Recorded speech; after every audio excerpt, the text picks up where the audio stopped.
but maybe you're just in a situation where you just need some help. You just need to be challenged. You need somebody to ask you some really good intentional questions and somebody to help you see that it's possible to get through this because they've gone through it too.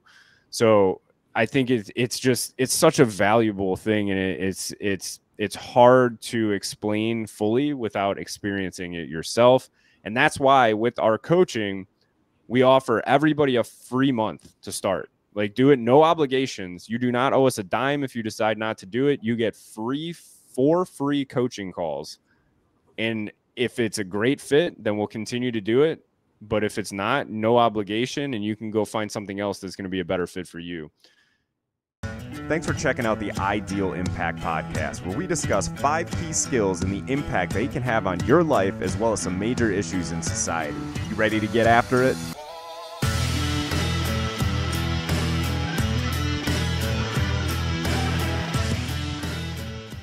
We're live. Welcome, everybody, to the 4th episode of the Ideal Podcast, where today we're going to be discussing what the ideal skills are and how they came about. So today we're going to talk about intentionality, discipline, emotional intelligence, accountability, and loyalty.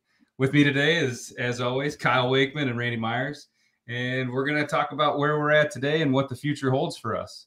So, gentlemen, let's hear it. Yeah, sounds good, man. So Brian's been doing his homework. He knows the skills by heart at this point, which is outstanding. Sometimes I say them all the time, and I live them, and sometimes it's like, all right, well, yeah, what's that? Oh yeah. So good job there. So where I came from, so we'll start 12 years ago. Has it been 12 years? Yeah, it's been 12 years. So we shared a little bit about this previously, but Randy and I went to advanced individual training together in the Army, and that's where we met. So we were in the same boat. We were going through he was already in officer candidate school. I was supposed to go after AIT. And we ended up doing this thing together because they messed up our contracts. And pretty much since then, we got done with AIT. We're living life day by day, and we had talked about going into business together. So we had talked about, window washing, septic cleaning, poop cleaning, dumpster rentals. Dumpster diving as well. There were points in time where it sounded better than what I was doing at the moment. Dumpster diving for sure. So, but this went on for 12 years and we never took action. We never got started. And the more that we talked about it and figured things out and started being more of these 5 things. So once we started getting intentional, disciplined, emotionally intelligent, more accountable, and taking ownership of our lives and, practicing our loyalty and learning how to balance that, we realized that if we were to do something that we weren't truly passionate about and we weren't going into it with the right intent, specifically to give back, then it wasn't going to work. And it was just going to be getting another job. It was going to be another headache. It was going to be, nothing better than what we were currently doing. So we never did it. We never took that action. I think the other one was pool boys. Weren't we talking about being pool boys? We were going to be pool boys. We had some cool names for that one too. Yeah. We're going to have pool, like our little pool boy Speedos that we were going to wear. It was going to be a whole thing. It was going to be great. I think it was 2 guys, 1 pool or something was the name of the company. With that name, I'm sure you guys would have done fantastic. Yeah, it's like 2 guys in a truck, but a pool, and right. Right. It was pretty. It was genius, I thought. So what you're saying is that this really comes down to, it's never about making more money. It was about fulfilling something within yourselves. It wasn't just about getting rich. No, I don't think it's ever been about being rich. I mean, Kyle and I would have these conversations with each other because, there's times where we're struggling and we're going through shit. So we would talk to each other. And I feel like we were already kind of doing some of these things, like the discipline thing we already had down. The accountability thing we already had down. And then we would look at areas where we're struggling. Emotional intelligence was a big one where we were struggling. Wasn't really being intentional with what I was doing. And then the loyalty thing, like learning how to balance all that, wasn't really happening. And then through conversation, we were like, well, what if we just kind of like did this? Like we took these things and made a company out of this. Yeah. And here we are. And it all really started with that feeling of, why don't we do something like this? It was Jocko. It was Jocko Willink and Leif Babin and Echelon Front and what they were doing But at that time, again, we weren't being super intentional about it. So it sounded like a great idea. It sounds like something we would enjoy, but how do we do it? Like, who are we going to help? Right. So Jocko Willink and Leif Babin, they were Navy SEALs. They have this incredible leadership story and all of these lessons that they learned throughout their, trials and tribulations while they were deployed in the Battle of Ramadi and all of that stuff. So I got to the point where it's like, I want to do that, but it's not possible. Like, no one's going to listen to us. We're not Jocko. We're not David Goggins. We're not these guys. Right. So who do we connect with? Well, through a conversation that I had with the mastermind group. So Jamie Gruber, I was having a terrible day. I reached out to him like, hey, I don't know what my life purpose is. I can't figure that out. And trying to find that, not being able to reach it is very, very depressing. It's like, I know that there's more out there for me, but I don't know what it is. I don't know how to get there. Obviously, if I can't even identify it. So he asked me a simple question. What would you do if you didn't get paid to do it and money wasn't a problem? Like, what would you do? And I thought about it and I'm like, well, I love talking about leadership development and I love helping people through having deep conversations. And he's like, well, that's what you need to do, right? That's it right there. And don't worry about monetizing it. Like, that'll come later, but that's what you need to do. And then we got more intentional. We got deeper into that. And, I remember I don't remember if I called you, Randy, or I texted you immediately after I got off that phone call. And I'm like, I don't care what it takes. This is what we need to do. And we don't need to be Jocko and Leif. We need to be Kyle and Randy, and we connect with the people that, we relate to, because we couldn't really relate to them. Like, I love their stories. I love their lessons taught, but I couldn't really relate to them because they are elites in the military where we were National Guard.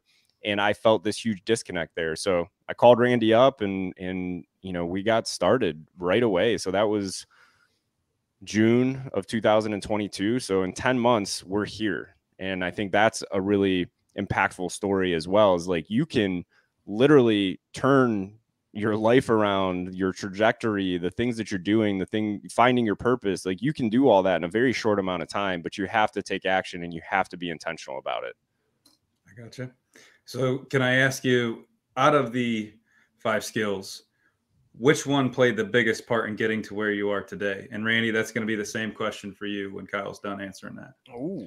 Ooh, yeah. So first, I want to say, like, obviously, we didn't create these skills. These skills have existed forever. Obviously, yeah.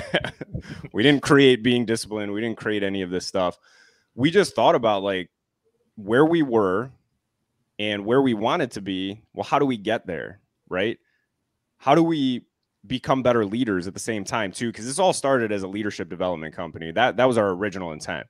So as leaders, you need to be intentional. You need to be disciplined. You need to be more emotionally intelligent. You need to take ownership first and hold yourself accountable. And you need to be loyal and balance that loyalty for your team, yourself, your significant other, your kids. Like, there's so many things and people to be loyal to in life.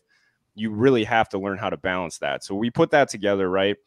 And then, we started living that way. Well, again, and Randy said we kind of were, but we weren't being intentional about it. So it wasn't like streamlined, and we could definitely at that point still be better. Like, a lot of opportunities, and we still deal with that every day today. And that's the point of these skills. It's a mindset. You're never going to be perfect, right? So to answer your question, that was the most important skill of the 5, or most impactful to ourselves, correct? Yeah.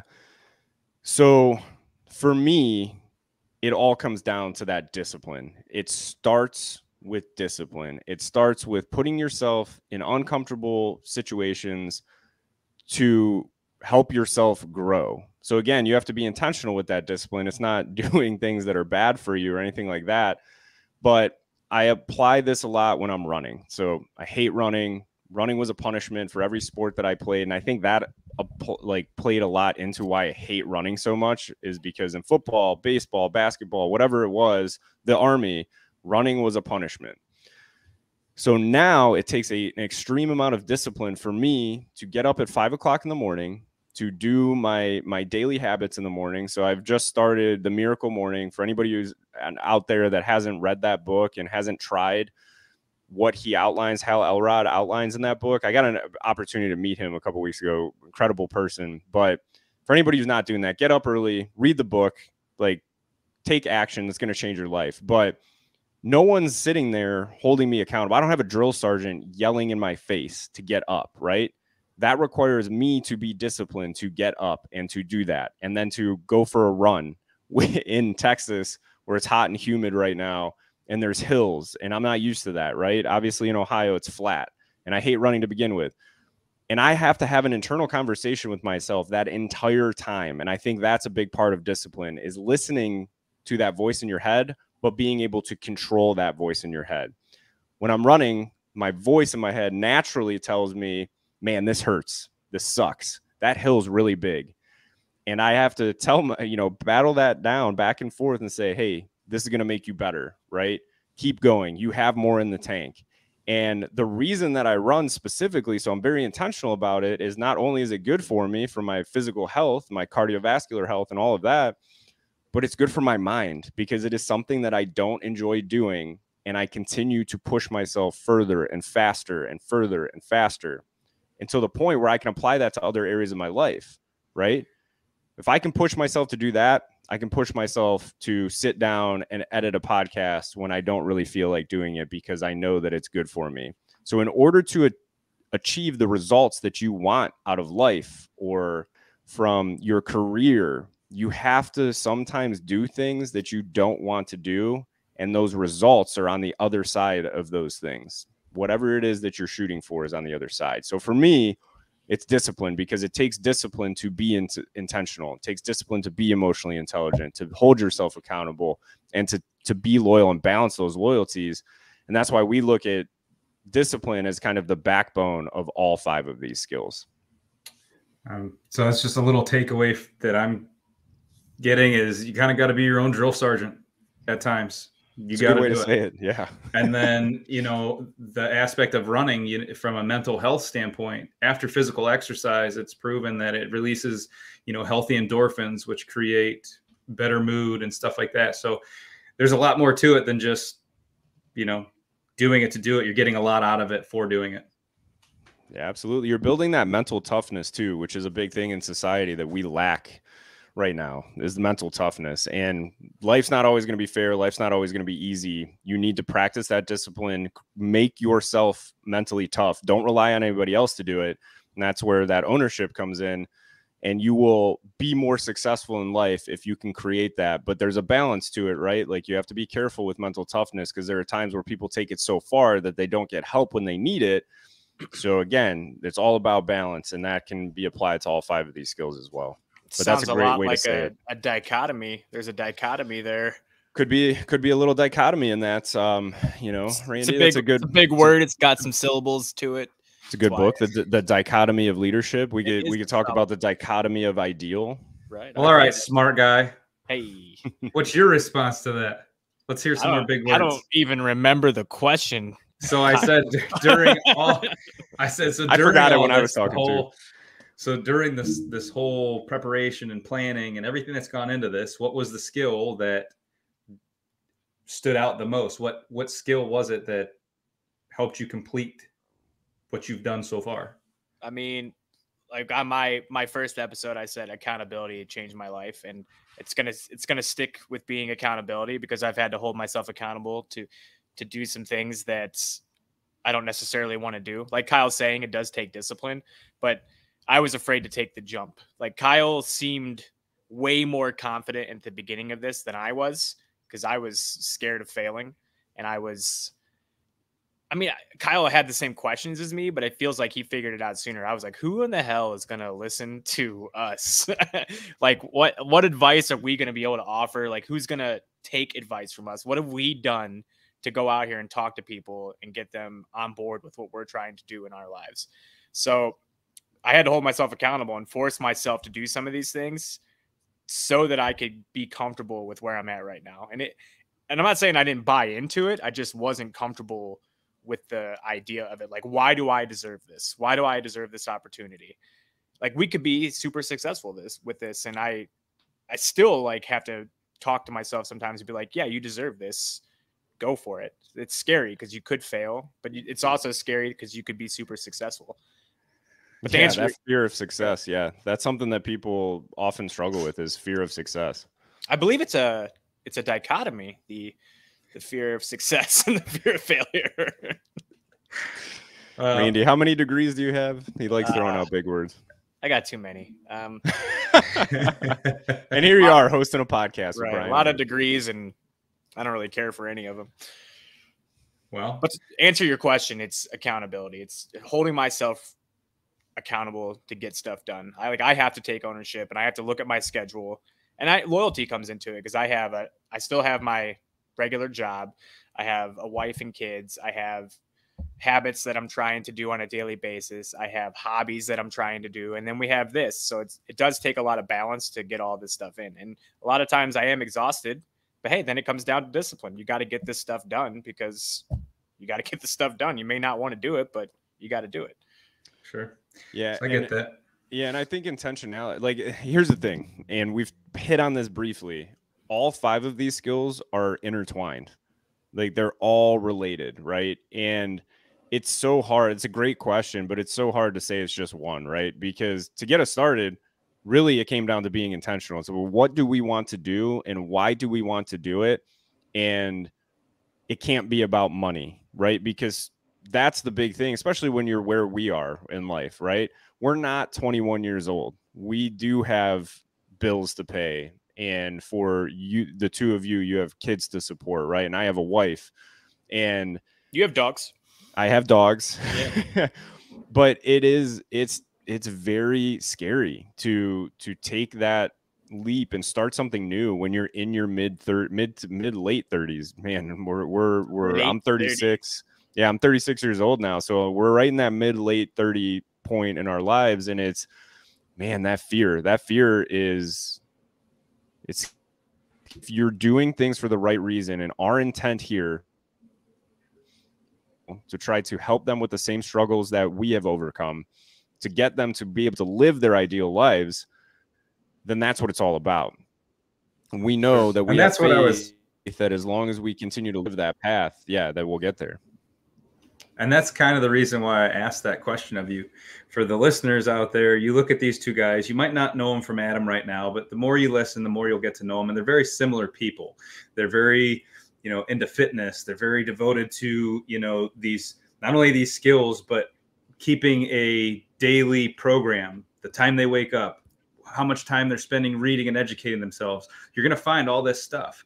But at the end of the day, as similar as they might be, each one of them chose a different skill. So depending on the type of person you are inside, any one of these listeners can use, like you're saying, any one of these skills. And that's the beauty of it. But. And Kyle's taller. He's taller than me. It's not hard, Randy. Yeah, I was about to say. I mean, So we've talked about a lot. And you're 4'12", so yeah. So we got like a 2.5 foot difference between us. Now, when people see you, they're going to be like, "Oh, he's not that short." Exactly. It'll make me feel taller. Like, oh wow, you're taller than I thought. Yeah. Well, yeah. So we've talked a lot about a lot of stuff. But we really haven't touched on what you guys believe are the values and the definitions behind this. That's true. Why don't you guys take one? Somebody start. Tell me the first one, how you feel about it, and then go from there. I will take intentionality. So intentionality means doing things with purpose or not doing things with purpose, right? Because there may be times where you have to be conscious of doing too much and taking a break, and it takes intentionality to be that. But that's a dichotomy. It's a dichotomy. With the dichotomy. If I hear dichotomy one more time. So, yeah, like Randy said, there's a dichotomy or balance to everything, right? But it's just being purposeful. That's what being intentional means. Again, why did we want to start a podcast? Well, the purpose behind that was to share our stories and to help other people that were going through the same struggle of not having identified their purpose in life, or they've identified it and then they're terrified to take action, right? And they get that fear that creeps in. It's like, well, what if it fails, right? For me, part of being intentional was thinking about, well, let me put myself in a position where I'm 80 years old. So I'm thinking through this, right? I'm visualizing this. I'm 80 years old. and it's the end of my life. I'm on my deathbed. And the biggest thing, like, what's the biggest regret that you'll ever have? And for me, it was not doing it, not taking that leap and living in fear my entire life. And I started thinking about, I'm like, well, what if I fail? What's the worst thing that's going to happen if I fail? So I left my W-2 job. I went back because I was so full of fear that I thought I needed that stability and I needed that steady income at that moment. But really what was driving me was the fear of not failing at that moment. Or excuse me, the fear of not trying. And then I realized, well, what's going to happen? If I fail, I get another W-2 job if my old one won't take me back. I can figure out some other way to make money if I absolutely have to. But the reality is we're not going to fail because we're not going to quit. We are going to keep going. We're going to keep trying. We're going to learn from our failures. We're going to learn from our mistakes, and everything will work itself out eventually. It might take a while to do that. And that was something that we had to accept. So again, thinking through all of that was me being intentional to come up with a plan in order for me to take this leap of faith and start something new at 36 years old. Not just the podcast, but the coaching career. And again, leaving a 6-figure job, that took a lot of intentional thought too, and intentional planning to position myself where I could do that, right?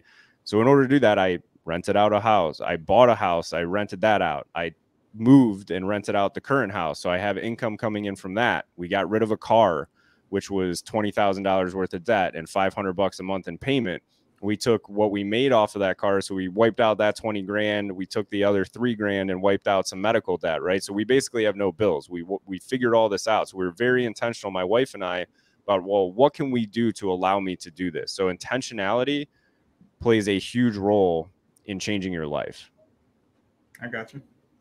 You know what's crazy? Like with what you said there, it's like you're in this job that you don't want to be in, and you have this fear that you're going to be on your deathbed and you're going to have all these regrets. And then you take the leap and you go for your dream, and then you're scared shitless that you're going to fail. So it's like no matter what you do, there's going to be fear. So you might as well just go for it. Yeah. Use fear as fuel. Don't use fear. Be intentional with your fear, right? Like I could have been so afraid of failure that I let that drive me. But what I did was I found a bigger fear, and that was the fear of regret at the end of my life by never taking the risk. So it's okay to be afraid. It's just being intentional about it. And emotional intelligence plays a huge one in that, right? Like, okay, well, why am I afraid? Well, how can I overcome this? You're getting ahead of yourself fear? Now. We haven't got to eat yet. Yeah, but sorry. Again, they all tie together. It's very hard. No regrets. No regret. Not even one little letter. All right. Yeah. So, Randy, I'm going to ask you for your next value and brief definition of what the next skill would be. So the next one, I believe, is D in ideal, which is for discipline. The backbone. I thought you were going to say dichotomy. Skills. Well, I mean, it could be dichotomy, but it's not. There is a dichotomy that goes with discipline because you can be too disciplined. But anyways, I digress. A lot of D words being thrown out around here. D, digress, dichotomy, discipline. Whatever you want D to be. That's I mean, yeah. So discipline is doing the things that need to get done even when you don't want to do them. A lot of people rely on motivation. I always hear this, well, I'm not motivated to get up at 5 o'clock in the morning. Well, no shit, neither am I. I don't want to get up at 5 o'clock in the morning. I want to sleep in. But that's where the discipline comes into play. You get up and you get the stuff done even when you don't want to. So you're trying to get these results, and it's not just going to happen. Results don't just occur. You have to like go for it. So discipline is getting shit done. So like we're going to use exercise as the example because a lot of people struggle with this one. Like, I don't have enough time in my day to exercise. So there's 24 hours in a day. You have plenty of time to exercise. You just have to go back to what Kyle was talking about, and you have to be intentional with your time. And then when you set that time to exercise, if it's going to be at 5:30 in the morning, then you have to be disciplined to get up and get that workout in. So to me, that's what discipline is. Yeah. Okay. And if you want to change your life, you're going to get it's going to be uncomfortable. It's not easy. Like none of this was easy. It wasn't easy to walk away from that job. It wasn't easy to ask my wife to do all of these things and put us in a different situation. But I knew that it was right, and I knew that the results I needed we're on the other side of all of that, that discomfort that was going to come along with that. So that's a big thing with discipline too. And like Randy, you made a great point with motivation. I used to get that question all the time. So I used to go on my lunch break every day and work out, and people would be like, well, how do you stay motivated to do that? I'm like, I lost my motivation to do this like 5 years ago. Now it's just habit. It's just discipline, and it is habit. It's just creating that habit and practicing it. And you can start small. Randy shared that before, but you can start small. Just start adding little things to make your, to increase that level of discipline every day. And eventually you can add bigger things, and it gets easier as you go. Kyle, a couple minutes ago, you said something about letting the fear drive you. Do you think after 5 years that you had become so used to doing it and it had become such a routine that you had fear of not doing it and what steps backwards it might make you take?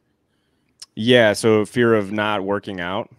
Just a fear of not doing your daily routine. Yeah. To include that workout. Yeah. That's a good question. Yeah. So for me personally, if I don't work out, and that I take 1 day a week off from working out, and typically on that day, I still do something. I'll walk, or I'll stretch. I'll do some sort of physical activity. If I do not work out that day, if I miss a workout, it gives me anxiety. Yes. So you could argue that I have taken it too far when it comes to the discipline around working out, right? If I don't have a healthy mental relationship with it, and I used to have that problem with food as well, right? Like if I messed up on my diet, I would beat myself up about it, and it was like the end of the world in my mind. So you can take these things too far, and it's all about balance. So yes, I had a fear of missing those things, because in my mind at that point in time, if I missed a workout, it would throw my entire day off, and it still does, right? So that's where my fear stems from with that. It's like, I know if I don't do this, I'm not going to feel good. So I want to do it, right?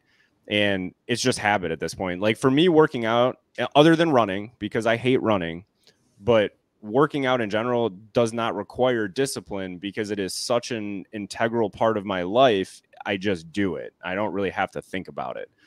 So that's how I navigate the fear of that. It's really anxiety, I would say, in that specific situation. But for my daily habits, yeah, because I'm missing out on something, right? My fear partially is from people outworking me, and not working harder, but working smarter. I want to learn every day. I want to get better every day. I want to grow every day. And I know that there are other people out there doing that. Not that I think I'm ever going to be the best at anything. There's always going to be somebody out there that's better than me, but I want to be taking action every single day in order to progress myself. And I know that other people are out there doing it. So why can't I do it? Why should I not do those same things? Gotcha. Well, I'm going to ask the next one. What's next in line? I believe you tried to steal it earlier, but I think it's he just tried to jump. He wanted to jump the D. Yeah. I was jumping the D, and going straight. Tell me about emotional intelligence. He wasn't being emotionally intelligent when he tried to jump the D. I wasn't being intentional. I wasn't being loyal. I wasn't being loyal to intentionality or discipline by just jumping all over the place. So right. Yeah. So emotional intelligence, like Randy touched on earlier, this was and still is the biggest opportunity for us. We are, as human beings. So what emotional intelligence means is being able to understand and manage your emotions, and also being mindful of the emotions of the people that you're interacting with, right? So that plays into emotional intelligence as well. But the big thing is, you're a human being. Like, we are emotional creatures. We get sad. We get angry. We get depressed. We get stressed out. We feel anxiety. We get overly joyful, right? And those are all okay. And that was a big thing that I never understood. Was, for me, when I was younger, I had a temper. I had a big anger problem. And I was basically told, teachers, parents, whoever it may have been, don't get angry. Why are you getting so angry? It's ridiculous. You shouldn't get angry. It's like, I'm a human being. Like, I can't help that I am angry. What I need is for somebody to help teach me how to manage this emotion. Take a step back, think about it, be intentional, reflect. Why are you angry? And this is a conversation I'm having with myself, right? Why am I angry? Is this that big of a deal? Is it worth it to punch a hole in a wall or to potentially get into a physical fight? Is it that big of a deal? If it doesn't matter, if it's not going to matter in 5 minutes, then it shouldn't matter in this moment, right? Or five minutes, 5 days, whatever that saying is. And it's absolutely true. It's a matter of thinking through it, figuring it out, and then being able to manage the emotion, not bury it, because you shouldn't just shove stuff way deep down inside and not address it. It needs to be addressed, but you just need to think through it and figure out why. Same thing with sadness. And you can also be like, again, dichotomy, Randy's favorite word. You can also be like, there are times where you have to make sure it's not a bad thing to obviously be overly joyful or overly happy, right? But in that state of heightened emotion, is it the best time for me to make a decision, right? Maybe I'm feeling awesome that day and I decide I'm going to, oh yeah, everything sounds great. So people are asking me to make plans, whatever it may be, or I'm making a commitment at work. And I'm just so happy. I'm just saying yes, right? It sounds great in the moment. Well, maybe those plans are 2 weeks away. So I need to think about it and it's like, hey, am I really going to want to do that in 2 weeks? Right now you want to do it because you're super happy, right? And then you overcommit yourself and you have to cancel things. And now you look like somebody who's, you know, what is it called when people back out of stuff kind of all the time? Man, there's a word for it. Oh, a backer outer. No, not backer outer. Flaky. Nobody likes it. Yeah. Yeah, flaky. Like I don't want to be known as somebody who's going to make plans and then cancel and back out, being backer outer or a flake, you know. So you have to be intentional when you're super happy as well. And again, it's not trying to manage that emotion. It's just trying, in that specific case, is trying to make sure that I don't make decisions strictly because I'm on cloud 9. You know what I mean? Sure. Yeah, I think you could say that for any of the emotions, like when you're super angry or you're frustrated or you're irritated. You have to think before you react, because if you just react emotion, what you do may not go over well with whoever you're reacting with or to. Yeah, which could get you in trouble. Absolutely. So I have a good example of emotional intelligence. So I had a rep at work. We had a planned meeting, right? And I'm huge on being timely. And if you're not going to be on time for something, that's okay, but just communicate, right? So we had a coaching planned. He wasn't at his desk. His desk was like right in front of mine. I could see it. And I'm like, man, where is this guy? So I don't know, 15 minutes after we were supposed to get started, he comes, he sits down at his desk with his lunch that he was out buying and sits down, pulls his sandwich out, starts eating it. And I go over and I'm like, hey, you know, we had a coaching conversation scheduled right now. Did you forget about it? Oh yeah. Hey, I'm sorry. I forgot about it. I'll come over after lunch, after I'm done eating. I about blew a gasket. Like, to me, that was extremely disrespectful. Like, hey, we have a scheduled time here. The fact, if it were me in that situation, I would have been like, oh my, I'm so sorry. I would have put my sandwich down and I would have been, hey, like, let's get this coaching. Had he done that, I would have said, don't worry about it. Finish your sandwich and we will, you know, we'll reschedule. But, you know, hey, just be mindful of your calendar. Well, in that moment, I saw red. I didn't say anything. I turned around. I went downstairs in the building that I was in. I walked around. I walked a couple laps. I thought things through. And then I went and talked to him. And I told him how I felt that it was disrespectful and all that. And we had a great conversation and I salvaged that relationship. Had I lost my temper and flipped out on him like I've done in the past, right? And I've done it in the military. I've done it in relationships. I've done it with my parents. I could have severely damaged a relationship with somebody who was a great employee, did his job very well. One slip up and my emotional intelligence goes out the window and I just ruined that relationship. I could have ruined my reputation, especially if I did that on the floor in front of a bunch of other people. So in life and in leadership, you have to be able to recognize your emotions. And if you can't do anything else in that moment, walk away and then come back to it. Now I could probably handle that situation without having to walk away after years of practice. But sometimes it's better to just walk away and regroup later on. And it takes discipline to do that. Like you have to have the discipline to not lose your shit. You have to have the discipline to do that. Mm-hmm. We're coming up to your favorite, Randy. How would you relate that to accountability? You have to take ownership in that situation. It's your emotions. It's your emotions. So you have to manage those things. You have to take control of them. And if, say, Kyle would have lost his shit, well, what would have been the right way to handle that? Who takes ownership there? Does Kyle blame that employee because he missed the meeting, or does Kyle take ownership and say, that's on me, I shouldn't have lost my temper there? So like you see, I think in society today, you see people placing blame more than they take ownership. Like usually people are quick to place blame unless it has something to do with like something went well. If something went well, they're going to take accountability by all means, but like, yes, that was my idea. That's why it was so good. But if something bad happens, they're like, oh no, that was on them. They screwed up there. So like, yeah, that reminded me. So you give, in an ideal situation, you give credit and you take ownership. So if you're a leader and your team is doing really well, you absolutely, that's on them. They did fantastic. Well, if they're making some mistakes and things aren't going well, that's on me. I'm the leader, right? Right. And is there both involved in that? Is there ownership on them if something? Yes, absolutely. But the right thing to do as a leader is you look at yourself first when things are going poorly, and you look at your team first when things are going really well.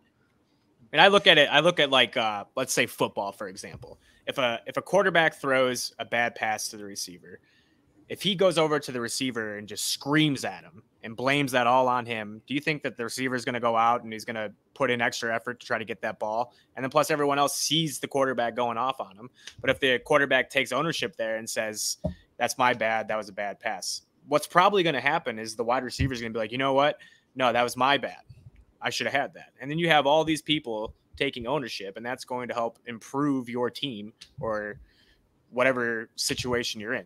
Once one person takes ownership, it's going to carry on to other people. I'm gonna flip the script, Brian. So, because when I hear what Randy just said, I'm thinking, man, this is really good from parenting, as well. So are there times where you've either had an opportunity from a parenting standpoint with taking ownership, or you have done a really good job of taking ownership? And how do you think that impacts your relationship with your boys? Oh, you blame those little shits for sure. 100% all your fault, even though I've taught you everything that you know. No, yeah, it's a difficult question to answer because, of course, I like to try and take blame where it is on me, but a lot of the times, and in my personal situation, it's difficult because I have a co-parent. I have something that I'm trying to maybe teach the boys and hope that the other one's on board. And sometimes they're not, or sometimes she's teaching them something and I'm not on board. What it really comes down to is there's been times where I have not taken any accountability or ownership of it. And then there's times where I've given blame. So emotional intelligence for me is a huge portion of why I enjoy doing this with you guys. I learn a lot from the both of you. It's hard. For me, it's a difficult subject. Yeah. I have many faults in it, and I've got a long way to go. I've got a lot to learn. I think you said something. Go ahead. No, I think you're going to say, I'll go. We're probably going to fight over me. We're probably going to say the same thing. It might be. Yeah. I was going to say what you said there was pretty interesting about the co-parenting. You can only take accountability for things within your control. Like you can't control what that co-parent's doing. So yes, it may frustrate you. And that's where the whole emotional intelligence things comes into play. But as far as accountability, it's what you can control. So remember that. Take accountability for what you can control, not what the other person's doing. Yeah. And the other thing with that too is if you take ownership over any situation, if you approach it with ownership, right? Ownership first mentality, it doesn't necessarily mean that it is your fault. It doesn't mean that they didn't have ownership in the situation. But if you do that, typically you're going to it's going to be a much better conversation, right? Like if somebody's doing something that I don't find to be right. And I go, hey, hey, I maybe last time we talked and we came up with this schedule for the boys, I didn't, I must not have explained that clearly. Hey, I'm really sorry about that. Next time, let's make sure this, and this. And it is so hard, especially in a situation like that. But whether it's in the leadership situation, it's a parenting situation, spouse, whatever it may be, it's hard to do. But if you do that and you approach it with that intent of, hey, I'm just going to take ownership of the situation, I don't want to argue, typically you're going to come to a better result. And you're actually potentially going to make those relationships stronger by doing that, because you show vulnerability. It's like, hey, I'm owning my mistake, and maybe it wasn't my mistake, but I'm not sure. So I'm just going to take ownership of it. Right. And it's funny that you say that. I actually, my ex and I had a conversation today, and it turned into a lot better than I had anticipated. We've made some really good steps the last couple of weeks. And that's what it came down to. It came down to really just kind of me trying to own my stuff, and she owned a bit of hers. And I think we got to a point where, okay, we understand each other. Well, that one very tiny step in owning pieces for each of us is going to hopefully progress this even further along to make that relationship, like you said, even stronger. We might not be married anymore, but we're still raising two boys together. And ultimately, we want them to be good, productive members of society. And for that to happen, everything needs to be well-rounded. The way we communicate to one another, the way we talk about one another in front of our children, or the, not talking about them, So you're absolutely right. It's going to take a lot of time, but the more we both own things, ultimately, the better the relationship will, end. Yeah, I mean, I think you have to look at like the communication aspect of it. If I come to you, Brian, and I'm like, you know what, Brian, you really dropped the ball here. Or, Brian, you really screwed this up.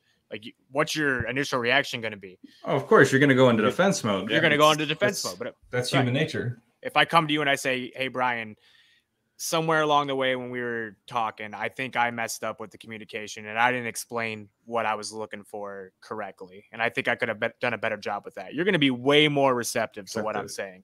Absolutely. Yeah. And that's, go ahead, Brian. Nope, go for it.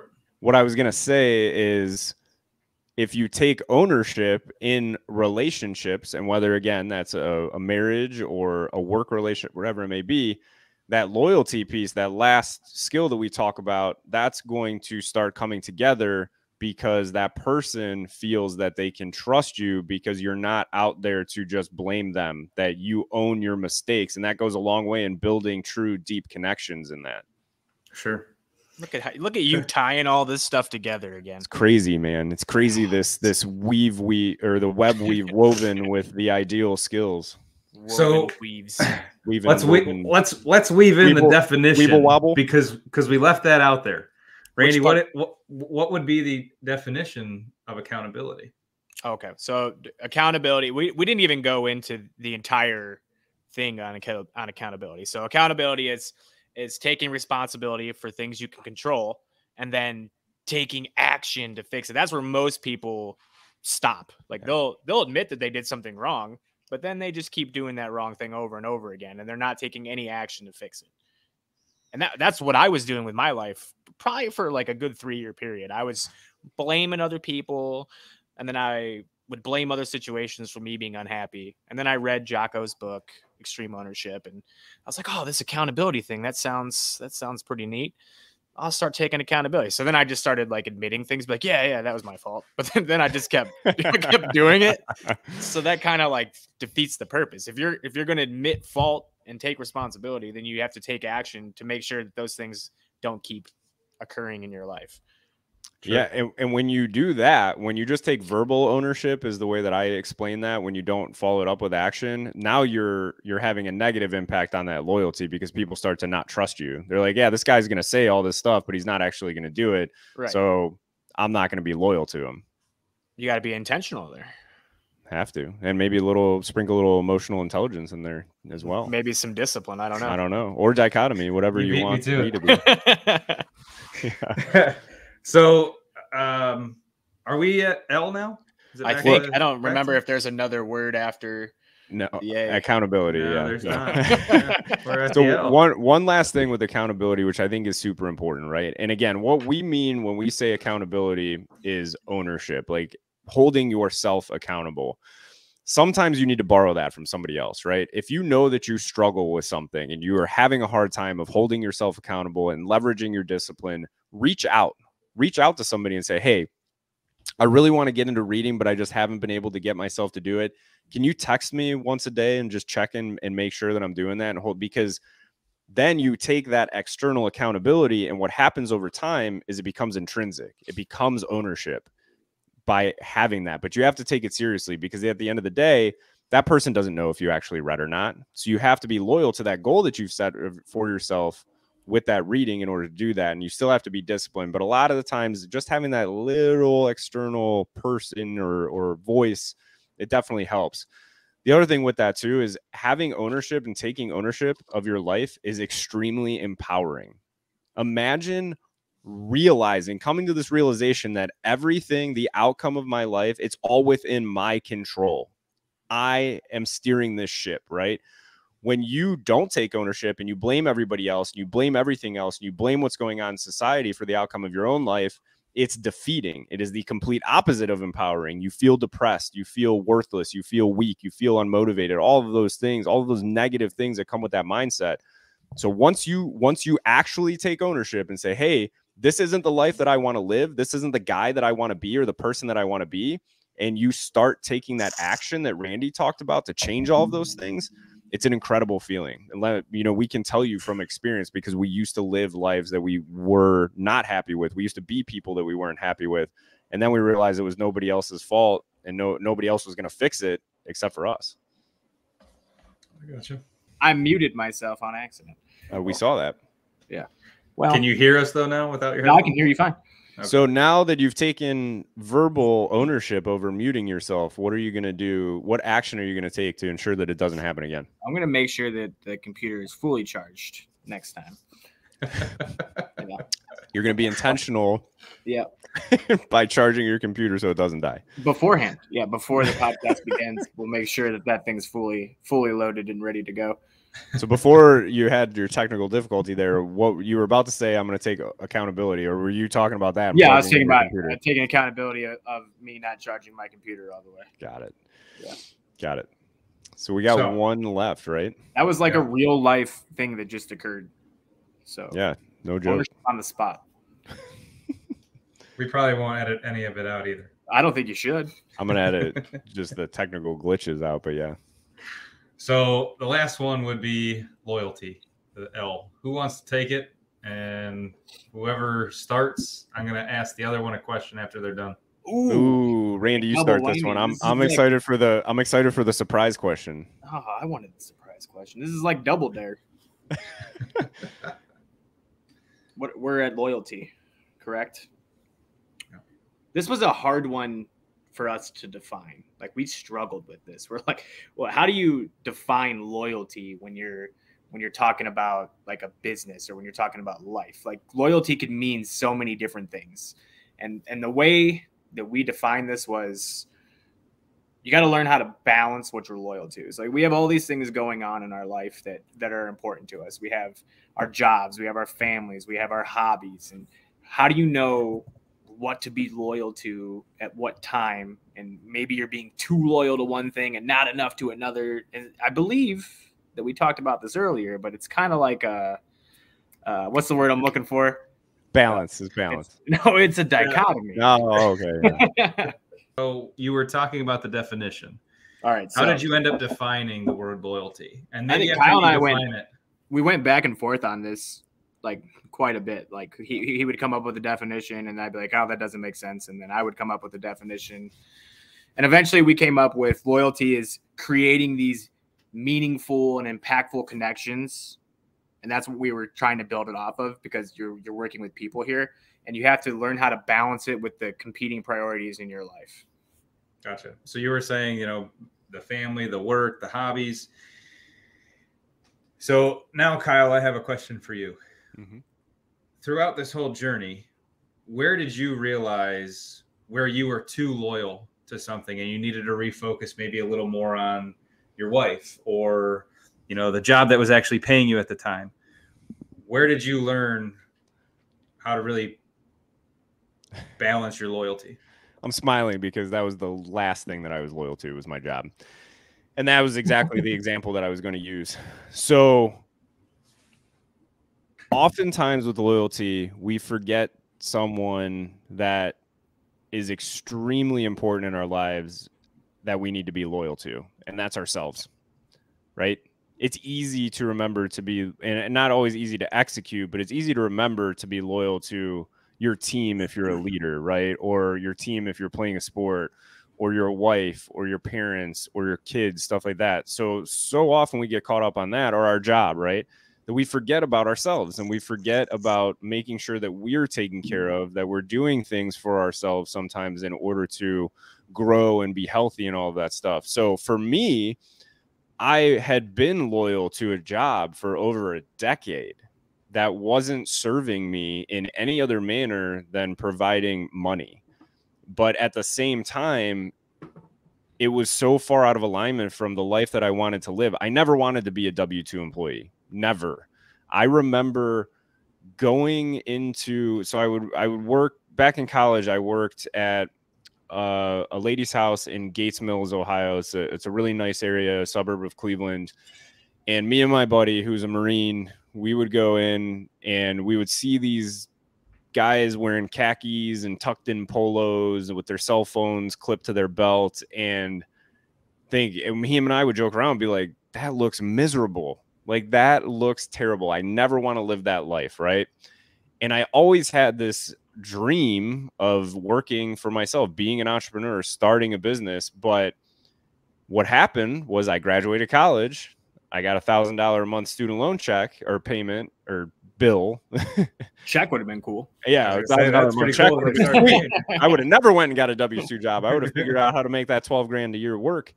But I saw that and I'm like, that's not the life I ever want to live. So I started getting those bills and I'm like, well, guess it's reality time. Like, it's a reality check. Like, I got to make these payments.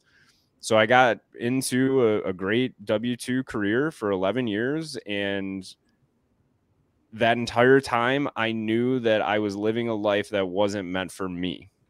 But I was loyal to it, right? I was loyal to showing up on time, to putting in the work, to doing what needed to be done. You know, I stayed disciplined. But then towards the end, I just couldn't do it anymore. I realized that I wasn't being loyal to myself and to the life that I wanted to live and to the person that I wanted to be. And I had to remove that roadblock, because that's what my job was to me. It was just this roadblock standing in my way.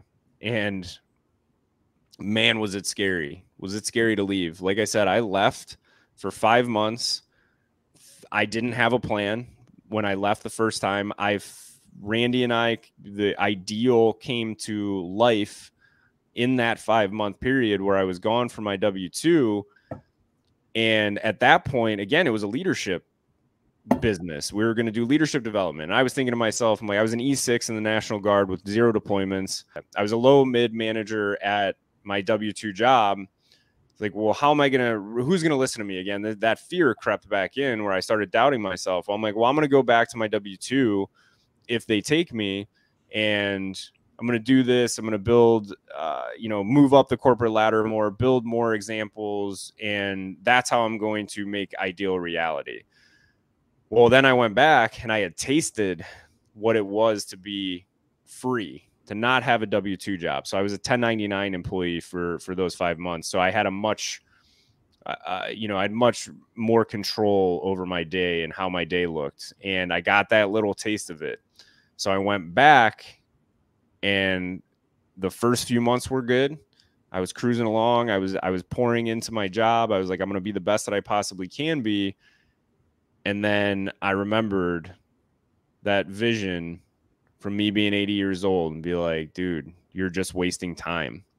And at that time, I had some friends through the mastermind group that were like, why are you doing this? Like, they really challenged me. And they challenged me once I was back to say, because again, this was like a 3 to 5 year plan. And they're like, why are you doing that? Like, why are you wasting 3 to 5 years? You don't need to do that. You just need to find your target audience and who you want to help and who you can help. And you don't need these next 3 to 5 years. So my one buddy, Chris, was like, hey, 18 months. I'm like, cool, 18 months. I'll do it. He's like, why not 12? So he challenged me to 18 and then he challenged me to 12. I'm like, well, I don't know if I can do it in 12. He's like, you can do it in 12. My friend Lena, who we'll have on the show at some point, she pushed me on that as well. And they forced me, and this is where that external accountability came into place, to help me with my loyalty and remind myself, you know, my friends were reminding me of my loyalty at that point to this dream that I had and this vision of helping people through Ideal.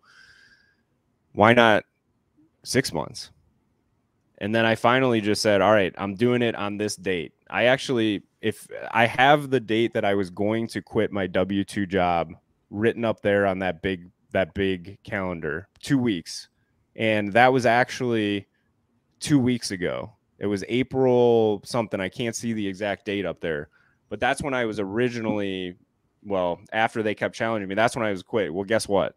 I quit a month before that because I kept telling myself, you're living in fear. You're living in fear. There's no reason that you can't just take that leap and do it. And again, I was being intentional with what I was doing in my life. I was figuring out how to generate cash flow from the 2 homes that I owned.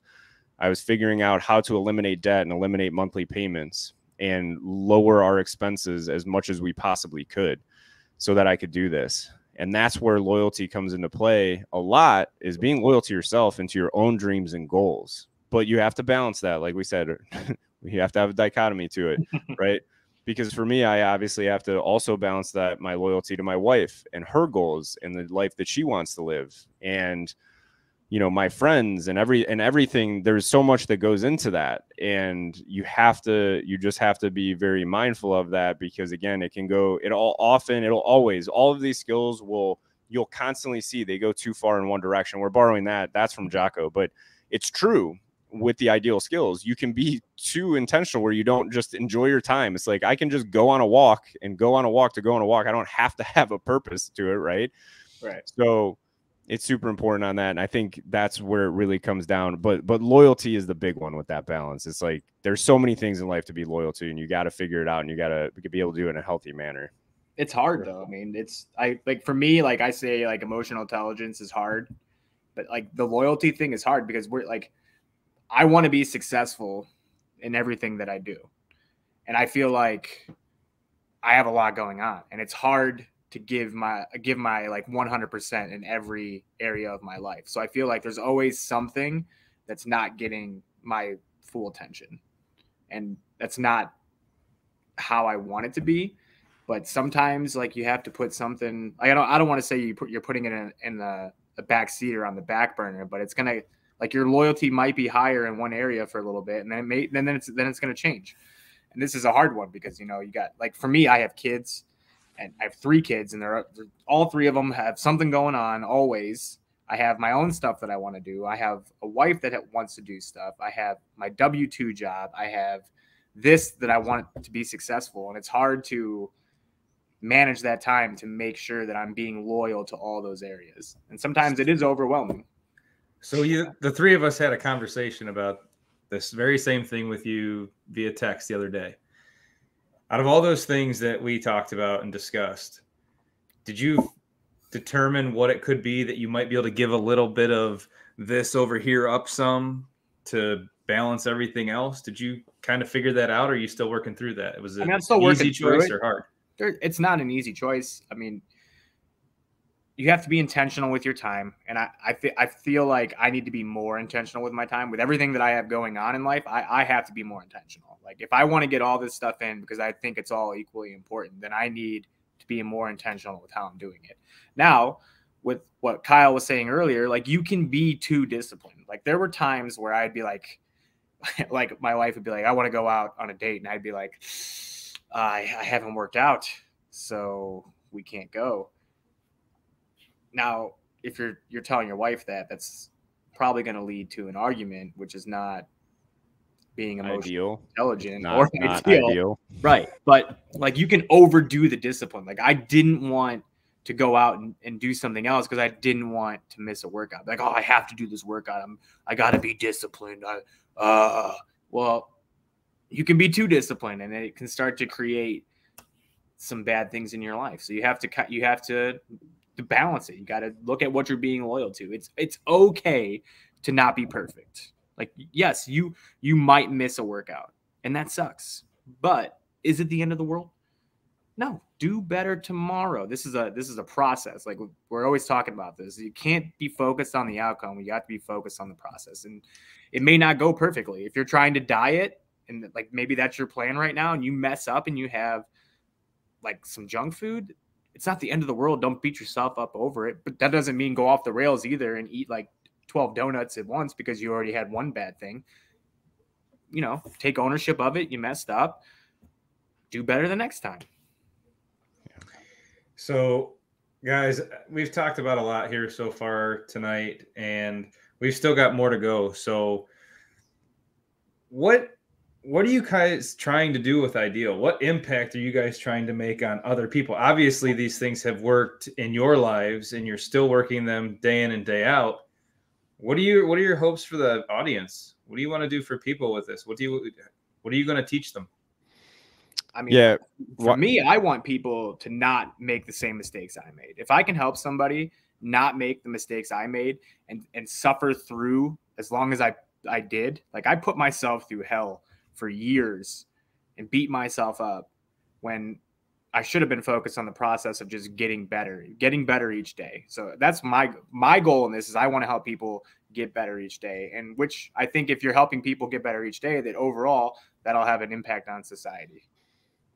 Yeah. And better as in, you know, better parents, better friends. Whatever they want to be better in. I mean, everybody's got their own goals. So maybe somebody wants to get better at exercise or with their discipline, or maybe somebody wants to be a better parent. I just want to be there to help you be a better version of you. Gotcha. What do you say, Kyle?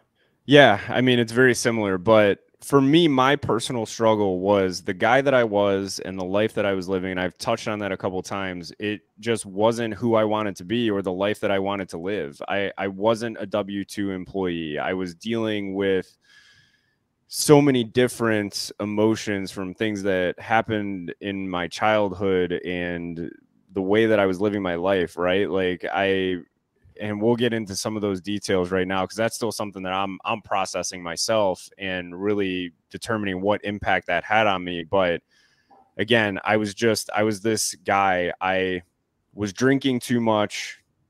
I was heavily involved in things that just weren't good for me. And I could see myself doing it. The way that I picture it, I was having out of body experiences where I would see myself doing dumb shit. And I'd be like, what are you doing? Like, you tell yourself that you want to be a good man and you're here doing dumb shit, right? And I mean, we like talked about, like, obviously I'm very open about this, but there were indiscretions in my past relationships. Like I wasn't a good guy and I didn't want to be that guy. I was in this horrible mindset, this state of depression where I just thought that was who I was. So I just got to the point where I accepted it. But that became defeating because then I feel like I'm not taking ownership. I'm not in control.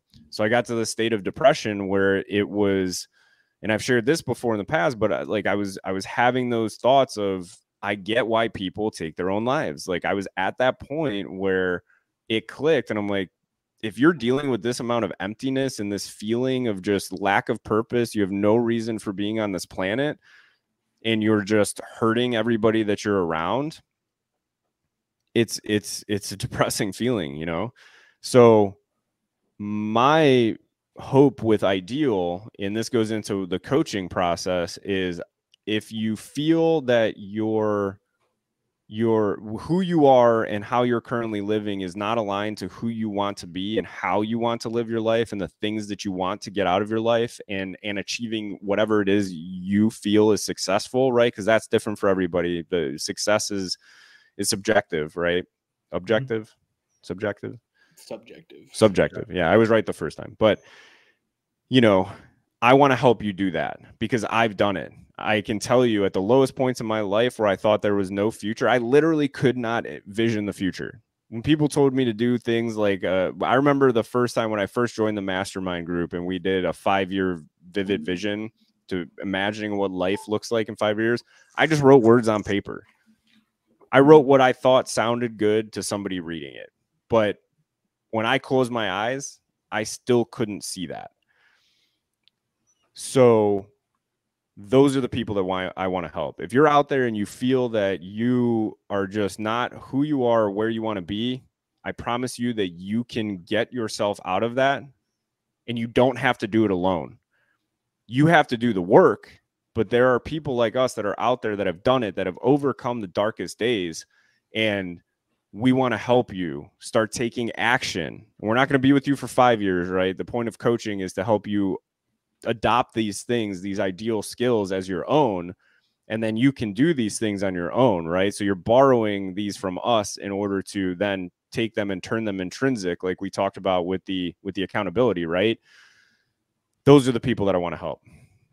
Gotcha. You know, like I feel like everybody has these skills in them already, like deep down inside. Like we didn't create these things. Like we're not reinventing the wheel here. These are things that have always existed before we were even alive.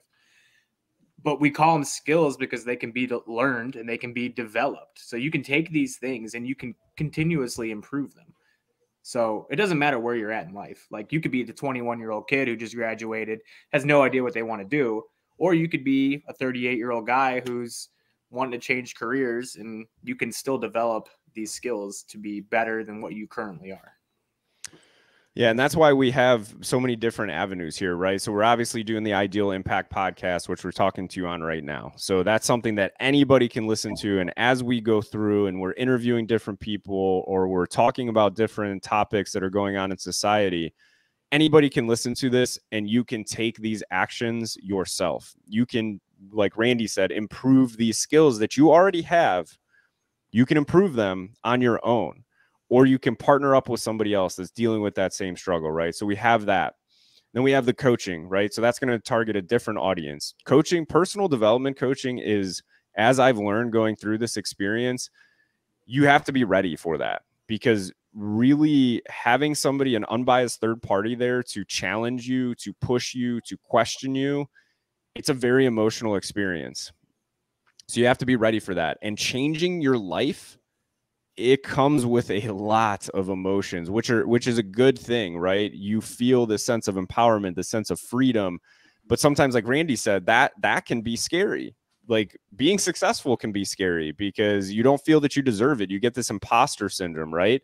So again, having that unbiased third party there to kind of walk through it with you is empowering, and it's impactful, and it can be very beneficial and helpful. And then we have the connect calls. So that's much more of a group coach setting. So we have 10 tickets available, plus Randy, myself, and Brian.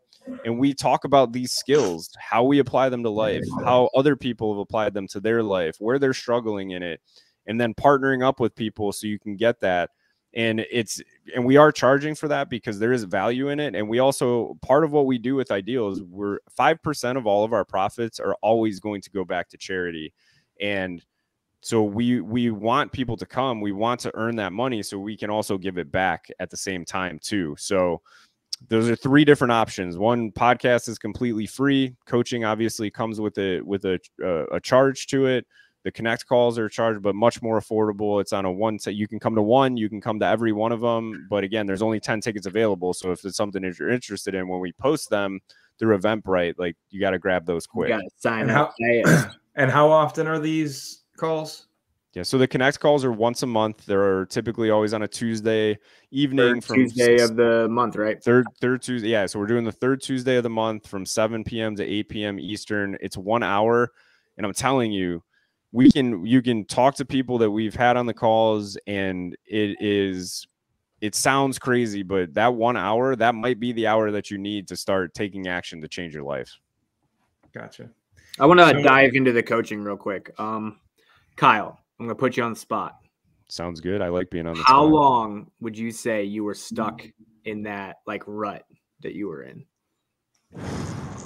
Man, that's a hard question. I would say it probably started and got progressive. So it got progressively worse, right? So I can't say that I was in the exact same rut for this long, but it really started probably when I was graduating high school, honestly. That's a long rut. Yeah, it was long and it was rough because at that point in time, we were told you got to go to college. You got to go, if you want to be successful, you got to go to college. Well, I didn't feel like somebody who should have gone to college to begin with, but I also had this fear of, so my original plan graduating high school is to join the military straight out of high school.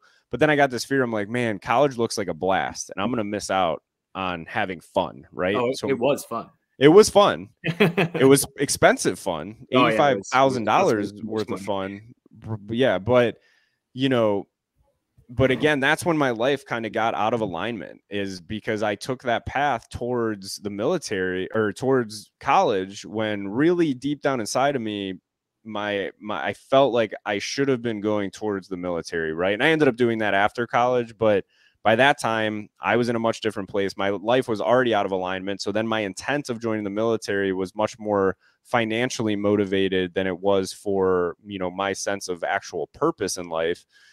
But that's when it all started. And then you get buried in student loan debt, and then you got to get a job, right? So it was really that decision to go to college, honestly, over joining the military is when this started. Now, there were some really great things that came from the path that I took, right? I met my wife. I met some of my best friends, obviously, people that are sitting here with me now, Randy and Brian, my friends from college, right? Like, so I think ultimately everything happened for a reason, but again, it all came back to my lack of intentionality and my lack of purpose when I was at that point, why I got stuck. So that was from, I graduated high school in 2005. And I just started really getting on this path. I mean, slowly, again, it's progressed, but really I've hit my stride over the last 10 to 12 months where I've really turned my shit around. You were probably living for 16 to 17 years without purpose. Yeah. Yeah. Mm-hmm. Like, not your purpose. Like you weren't living the purpose that you wanted to live. Yeah, I was living the way that I say it, I was living out of alignment. So I wasn't aligned. Who I was and where I was not aligned with who I wanted to be in the life that I wanted to live. So that's how I I think it makes sense if I say it that way. Because Right. Purpose is this, what the fuck does that mean? You know what I mean? And we can talk about what purpose is, but like when I say that, I feel like most people, it doesn't really click. Right. So 16 to 17 years. The reason I asked you is because like before all this started, like we used to make fun of people who got like life coaches. We're like, we sure did. Life coaches is bullshit. It's not a thing. Whoever does that's a loser. Yeah. But if you look at it like 16, 17 years where you're saying you're living out of alignment, and for me it's even longer because I'm older than you. And then there's like, oh, I never forget that you're older. Don't worry. Yeah, but shorter. And then part of that, like living out of alignment, like there's a time where like you're like buried. And that happened to me for like 3 to 5 years. I was like at a low. And you know how I could have got out of it easily?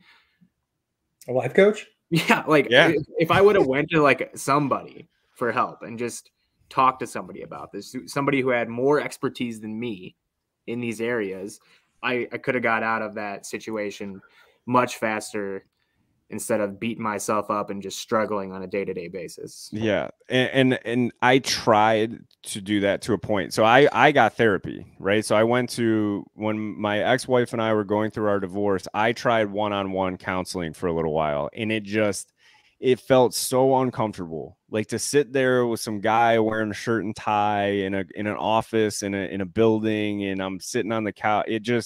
It was so horribly uncomfortable to me. I tried it a little bit and I'm like, nah, I just can't do this. But I'm about to start working with my own coach. I've had a couple conversations with him. And to your point, Randy, I'm like, I should have done this 15 years ago. Right. And I wouldn't have had to deal with that because we actually feel connection. He's a guy. He's a guy that was in a place that I was in a while back. He's learned all this life experience and he can actually apply it to me. He's not a doctor. He's not a psychologist, and not saying that those people don't have value, because they do in certain situations. But for many people, that may not be the answer, and only you can do that. And if you're feeling depressed and all these, like, obviously you should go get help and you should talk to a professional licensed doctor. But most people aren't in that situation. They may think they are. I thought I was at one point, but I really wasn't. I just needed help. I just needed somebody to challenge me, to push me, to realign my life. And I didn't feel like that's what the counselor was trying to do, or the therapist. I went to therapy too, and mine was like similar to yours. It was like, we're bringing up like stuff that happened when I was like 5, and I'm like, I don't want to talk about this. I want to talk about how I can fix the right now. And they're like, well, maybe because of your childhood. And at that time, I was reading Jocko, Extreme Ownership, and I was like, no, it's not my parents' fault. It's my fault. I'm here because of decisions I've made along the way, and I want to get better so that I am not the guy that I don't like being. Well, for me, therapy didn't work, and it didn't really start catching on with all until like you and I started talking about all this stuff. And then I would have conversations with Brian about this stuff, and I didn't like opening up and talking about this stuff. It made me very uncomfortable. Like the whole emotional intelligence aspect of this. Like, I'm not comfortable with emotions and opening up and showing people that there's that soft side of me. Because it's always been like, oh, you got to be the tough guy. Like, nothing gets to you. Be the macho man. Because my name's Randy. So like macho man. But yeah, and I think that's so, like we talked about it in Brian's episode, that's so wrong. Like, Brian opened up and was extremely vulnerable in that. And again, I probably thanked you like 30 times when I listened to the podcast back, but because I truly meant it, because that takes a lot of courage, right? It takes a lot of courage to do that. But everybody that I've talked to that's listened to your episode so far is like, wow, like that was incredible. It was incredible. They felt this sense of connection to you, because that's another big thing with coaching is like, we're going to be vulnerable and authentic too. We're going to open up to you and share you and show you that it's okay to do that. And I'll tell you what, you know who didn't do that? The therapist that I sat with. He didn't tell me about what happened to him in the past. Like, he wasn't telling those things, but a coach will. A coach, I'm going to tell you everything. I will tell you anything. I'm not afraid to share it, right?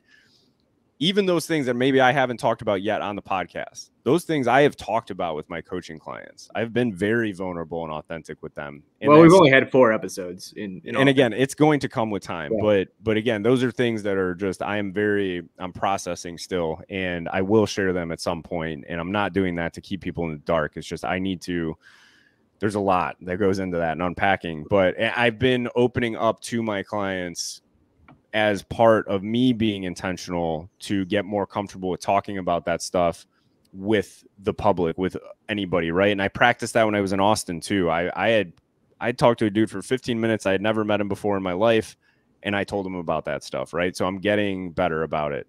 But again, that just meant a lot, Brian, for you to open up with that. So Randy and I have kind of talked about, well, who we're trying to help and how we want to approach it. But what's going on for yourself? Because we talked about that a little bit last night. We had the three of us had a phone call last night about coaching. So when you're coaching, your ideal client is somebody that's dealing with the same struggle that you've dealt with, or even maybe you're currently still dealing with, but you're just a few steps ahead of them, right? Like the guy that I was 6 months ago could have used me right now in order to help me get to this point, right? So we talked about that, Brian. So what is it for you?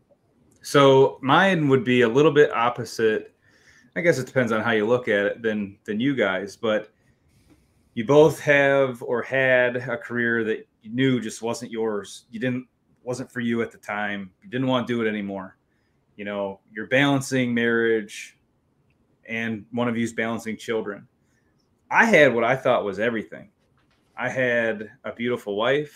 More importantly, I had 2 beautiful children, and I had a good job that supplied us with the things that we needed, money, healthcare, stuff like that. But it was a job that was very fulfilling to me. I was helping those that couldn't help themselves, or, you know, just trying to make my community a better place. I lost it. It's all gone. I struggle with that, but I know that there are people out there that have that just that big proverbial rug swept out from underneath their feet. And to come back from that kind of stuff where you have everything that you want, and now you're like, oh, fuck, I'm by myself. I don't have what I used to have, and I want that back. So I think that a client that I would relate to best would be somebody who's not necessarily changing the career because they weren't happy, but maybe trying to find the new career because the one that they had is no more. Now it's time to realign, like you've mentioned, Kyle, and focus on what it is we want to do from here. And so I'm kind of getting an opportunity to kind of live the best of both worlds. I love my job. I've got a lot of experiences from it, and I'll have stories for a lifetime. But now I'm getting an opportunity to potentially help more folks, not in quite the same light, but it's still for the betterment of somebody else, and it's not about me. So my ideal client is going to be somebody that wants to improve from the downfall, which maybe they didn't have a whole lot of control over, or they realized, okay, I had a lot more ownership in this, and now I really need to take the bull by the horns and control it.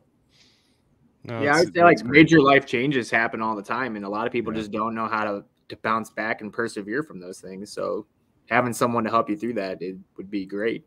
Yeah, and what you just said there, Brian, is huge. It's all about how you respond to that, to what happened, right? When you don't take ownership of that, when you are in a situation where you had everything that you wanted, and then something changes and you don't, how you respond to that is what the outcome is going to be dictated by, right? You could sink into depression. Some people in those situations have done some extreme things, or you can sit there and look at it as an opportunity to go on a different path and a new journey and something else, right? And that's where you can help with that. For somebody who's going through the same thing, it's like, hey, like, let's look at this in a different manner, in a different perspective.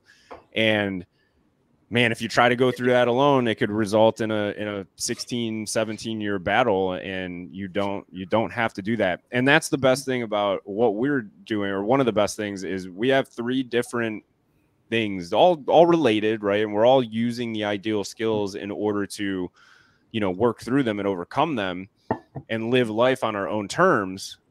But our experiences are different. So maybe you have a coaching consult call with me, and somebody's going through a situation like Brian just explained. Well, that would be wrong and selfish of me as a coach to take on that client when I have Brian on our team who would be perfect, who can relate to you, who you can open up to. And that's, again, where maybe therapy, again, if you need that, I 100% recommend it, because some people it's a great fit for.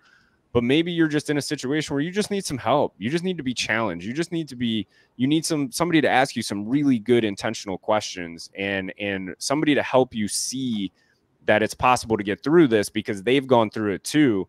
So I think it's such a valuable thing, and it's hard to explain fully without experiencing it yourself.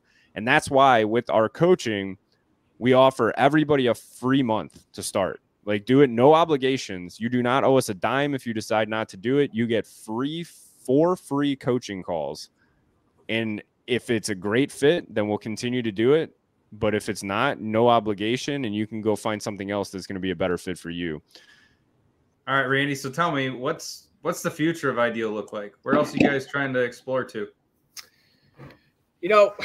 I feel like we have some big goals. We have some big dreams with this, and like Ideal to us is a brand. Like we could take this anywhere.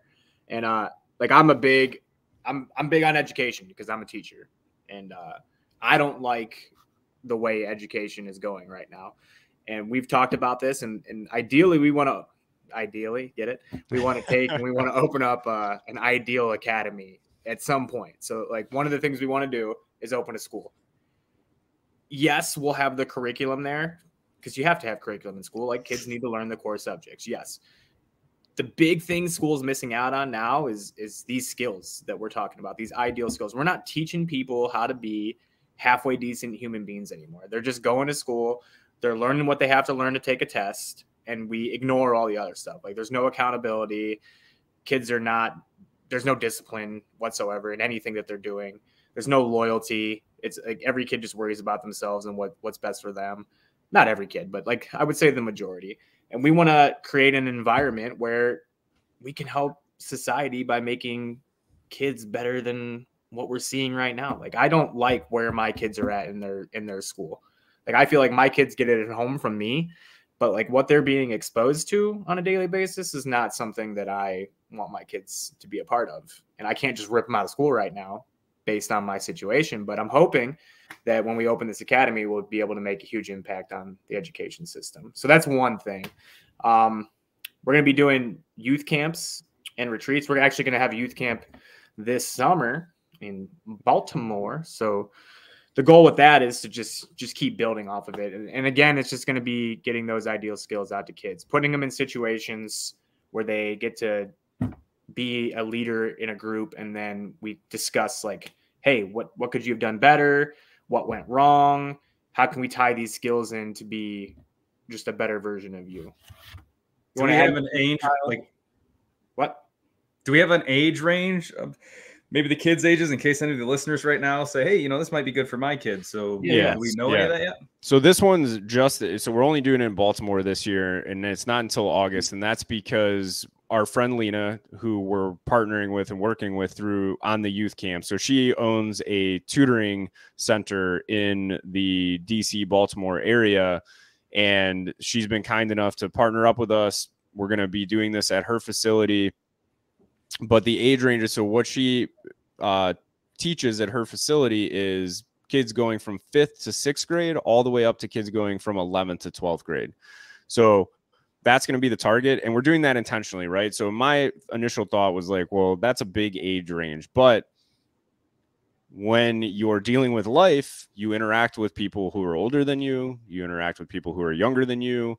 So, and especially for any of those kids out there that are really interested in eventually being leaders, that's going to be a big life lesson. It's like, hey, like when you're if you're a leader, whether it's a corporate world, whatever it may be, you're going to deal with all sorts of people. So why not get started when you're that age? Because, that's going to set you on a great life path for the future. And like Randy said, the intent behind those is not specifically leadership, but it's just learning to be more of these, I don't want to say more of these skills, but better with these skills and start practicing them in a young age. So that way, by the time you're 18, 19 years old and you're getting ready for college or the military and you're making these big life decisions, you can be more intentional about them. You can have that discipline. You can leverage your emotional intelligence. You're taking ownership of your life at that age. And you're remembering that you have to balance all of that loyalty as well. So I think it's huge. And like Randy said, the big dream is that school. And then also we're going to do the foundation. So you want to share some of what our plan is with that? I want to back up to the school and the youth camps and the retreats. Like we were kids a long time ago. Do you remember anyone ever talking to you, like saying, what does it mean to be intentional? What does it mean to be disciplined? Emotional. Nobody said emotional anything to me other than boys don't cry. Accountability. I didn't know what accountability was. Loyalty. What does that mean? Like none of those things were ever talked. Like I didn't talk about these things until I was in my 30s. Like kids should be exposed to this. Like if we want to make society better, and that should be the goal, then we need to start introducing these things at a younger age. And it's just not getting done right now. And that's probably why the world is a dumpster fire right now. And like I could go off on a whole tangent on that, and I will not do that on this episode, but we will be talking about these things in further episodes. But yeah, I just think that it needs to be taught at a young age, and being able to do it at these youth camps and being able to open a school and get it in at a young age so that these kids can go out into the world and teach it to other people will have a huge impact on society. So the goal is to do it while they're really, really impressionable. Where before mainstream society gets a hold of them and they have these new ideas and stuff, basically teaching them to be decent human beings from a very young age. Right. Like that should be the goal of school. Like, yes, you should learn your core subjects, but we want people to be decent human beings and be productive citizens. Like that's what we want.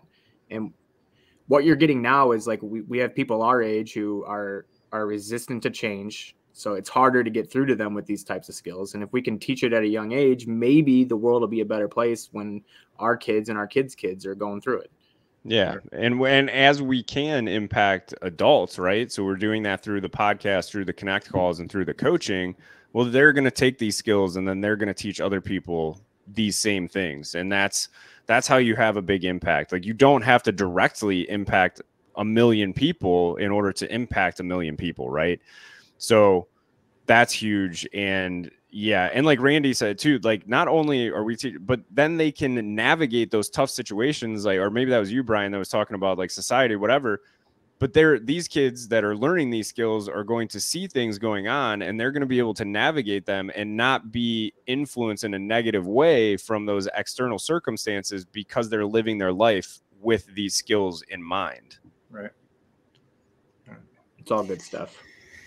Well, I mean, we've talked about a lot, guys. Talked about the future. We talked about the foundation, the school, the retreats, the camps. How can people learn more about this? In what way can they search you, find us? Where are they going? What are they looking for? We have a podcast. I don't know if anyone knows about that. If you haven't listened to that, you probably should. What about outside of the podcast? What else we got? So the podcast, obviously, but on social media. So Facebook, the Ideal Impact Podcast, Instagram at the ideal_impact_podcast. We're also on LinkedIn, which is the Ideal Impact Podcast. And then also Twitter, which is at impact_ideal. I always mess that one up, but I think it is. Yeah, it's backwards. Got it. Backwards. So again, we share our thoughts on issues in society. We share some thoughts on the coaching approach. We share, any type of promos that we're doing. We share the connect calls. Like, that's all. You're going to find all of that on social media right now. Our website is coming soon, but that is not ready yet. Which again, we want to make sure that we're putting something out there that's really good. So I have somebody helping out with that, Dave. Shout out there, because I tried to do it for like 20 minutes, and I am not a web designer by any means. So that is coming soon, and then you'll be able to find a lot out there as well. And then we also have the merch. So if you like what we're doing, you want to spread the word about that. And remember, 5% of all the profits that we make at the end of the year, that's all going to charity. We have t-shirts, tumblers, phone cases. Randy went crazy with the merch on Printify. So Printify, and just look for Ideal Impact there. We got dog bandanas. We got dog bandana. We got Mother's Day is coming. Coming up. Yeah, your mom, actually, all of your moms out there listening, emailed me personally and told me they would want nothing more than Ideal Impact merch. Panties. Yeah, we got. Did we put the panties up on the store? I did not post the panties. You should. They would have been like the best moms. We'll run a Valentine's Day special. Yeah, in next February. So if somebody Ideal painting. If somebody wanted to contact us, is there an email they can reach out to that can, get them to ask us questions, or maybe get them on a list for us? Yeah, so we'll be sharing. So a couple of ways to do that. So we'll be sharing our Calendlies on the social media for consult calls. So you can do that. You can reach out to us. 30 minutes, completely free. Don't have to make a decision on that call. And then you can email us currently. The email is going to sound a little funky, but we're waiting on the website to get all this straightened out. It is ideal.inbox. No, wait. Scratch that. It's ideal.meetup, MEETUP .inbox@gmail.com, or you can also email me, kyle.ideal@gmail.com. Randy, what's yours again? We had to add something. Randy.ideal@biz@gmail.com. And Brian. So mine's pretty easy. And for anybody out there that wants to get a hold of me, you can email me at Brian, BRIANS as in Swick, .ideal@gmail.com. But don't mess it up and type in brains, because there's been a few times when I've looked at your email and I'm like, brains@gmail, and then I remember, it's Brian S. So so again, we have first of all, our goal, setting a goal to open a school scares me shitless. Like, that is a huge goal. But if you don't set those big goals and you don't try, there's always going to be that sense of regret. I would rather try and fail and it never happened than never try at all, right? And maybe we don't get quite to that goal, but we land on something that's perfect. Because maybe the youth camps just take off, and that's the way that we do it. And we decide that maybe a school is not it, right? But at that point, we've still made a huge impact by just taking action, setting a huge goal. And maybe we fall a little bit short of it, but we're still making progress and we're enjoying it every day. So, and we're satisfied with where we are right now. Where we are right now is a whole lot further along than where we were 6 months ago and 6 months before that. Word. So take action, keep living the life that you envision for yourself. Start taking action towards that life now. That's the most important thing that I think you can do, is really just believing that it's possible. Or maybe we open up a Ideal University and we're playing D1 football, handing out scholarships. So you never know. Yeah, you never know. What the future's going to bring. You dream big and you never know what's going to happen. Absolutely. Or maybe we end up being a backup punter on a Division II college team. Either way. Could be like a JV kicker. Who knows? JV or a boxer on the ESPN 8 The Ocho. The Ocho. Yeah, or in home run derbies with Jose Canseco. Right. Yeah. You never know when you dream. Yeah, no, but hey, thanks everybody for listening. Hopefully you got a ton of value on this. Please, those emails that we shared there, the social media, if you're listening to the podcast, if you have comments, comment on the podcast, email us directly, comment, DM us on social media, whatever it is that you want to do, reach out to us. We love getting feedback. We're trying to get better with every episode, and I think we're doing that. I think we're making progress here, but again, that external feedback is huge for doing that, to make sure that we're making this as impactful as possible for everybody that's listening out there. So thanks again for taking the time and allowing us the privilege to do this, and for those of you that are listening as well. Thank you. Bye. Hey everybody, if you liked what you heard today, please check us out on Instagram, Facebook, LinkedIn, and Twitter. And don't forget to head to Eventbrite and grab one of the 10 tickets available for our monthly Ideal Connect call. Then when you're ready to take the next step, message us on any of our social media pages to book a free coaching consultation call to see how we can help you start living your own ideal life. Thanks again for all of your love and support, and always remember, you have everything you need to achieve success. It's just a matter of believing.